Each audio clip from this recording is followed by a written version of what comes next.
2010 F250 Power Stroke. We're going to pull the transmission on this. The first thing we're going to do is we're going to take this shield off, and then we're going to support the transfer case, and then we're going to take these mount bolts off and take this cross member out.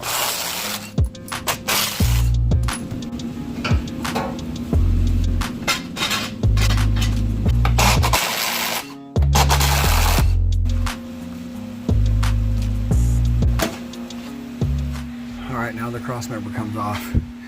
This one's going to be hard because this aftermarket air tank is in the way. But there's one here and then one behind the tank, and then those two, and then just those two.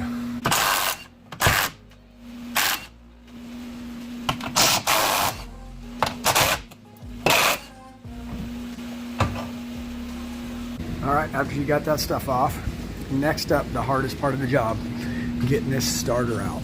This starter, so one bolt is here.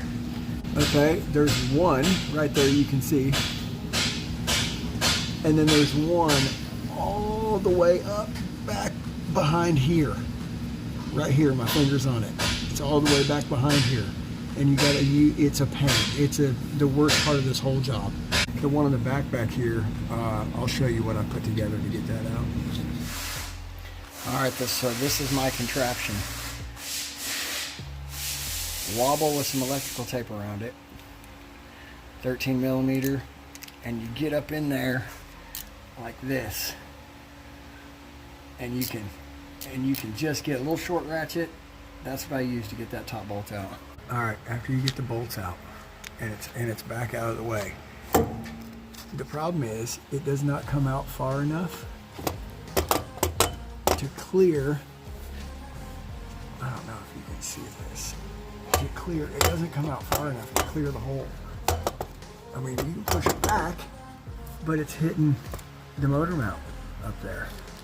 Like it only goes back that far. If you twist it back, then it moves everything out of the way enough from here that it will let it go back far enough to just barely come out up. So this part will come out up here. And then I just kind of try to turn it out of the way and put it up there, and then I even hold it with a strap so it's held out of the way. All right, so you can see now I got that starter pushed up out of the way. And now maybe you can see in there a torque converter nut that we got to turn around and get out one by one. But at least that opens up that hole. It is a pain to get out, but if you twist it towards yourself and take it up, out, right up here through the top, and then it comes out, and you just tilt it up and put it back. All right, so on the front of the motor, you got 18 millimeter 12 point, and this is how I turn the motor over to get the torque converter nuts lined up. And this is why I have different length ratchets. To get in there, this one's too long, this one's too long.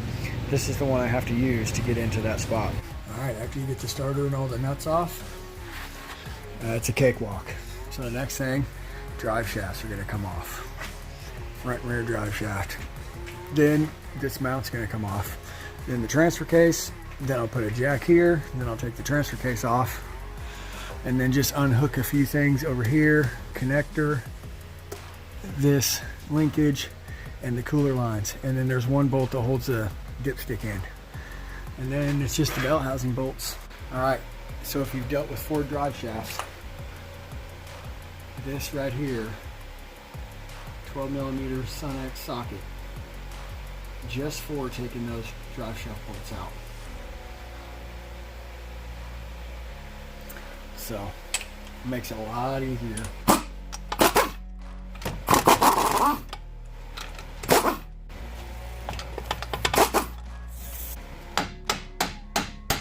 On the front one, you can't get the socket in there because they're here.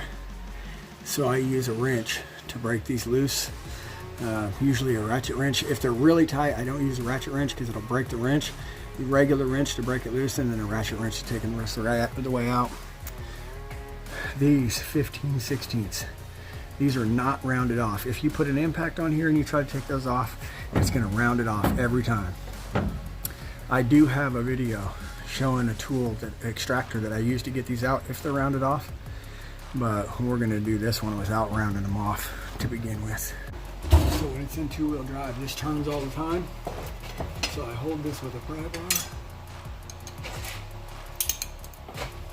This ratchet wrench on there. Okay, it's really tight. So now we're gonna switch to a regular 12mm wrench and a little bit of some help.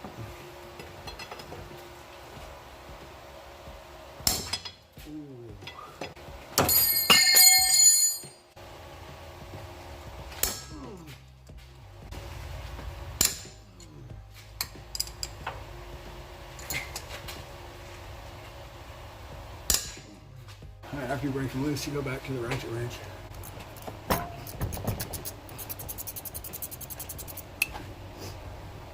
So the front one, try to find a socket that is almost new, like really good and not worn out. Stick a screwdriver in here to keep this tight.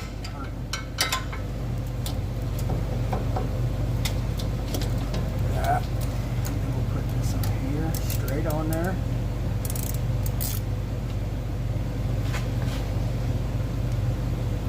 Kind of holding both sides, and you see it comes loose. Over here. Yep.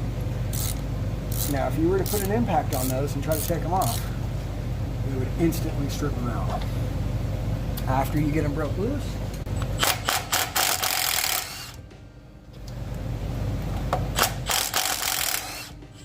and they come out.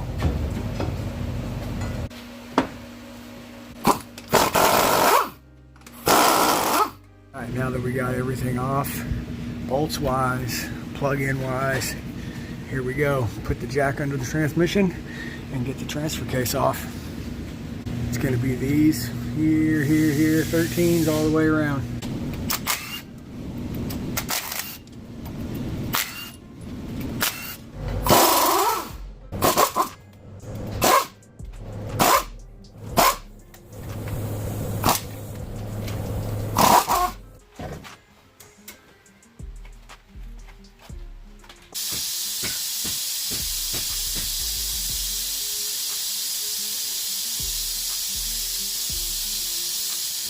Alright, so this is Ford's big dog, torque shift 6, and it's got this converter in it that has 8 lugs on it for the converter nuts.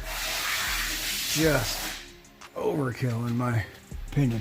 Some of them have 8, some of them have 6. This one has 8. It's a big dog. Alright, so there it is. Hardest part, starter and the torque converter nuts, and of course there's 8 of them on this job, so it's a little bit of a pain to get that out, but the rest of it's pretty easy. Alright everybody, thanks for watching. See you on the next one.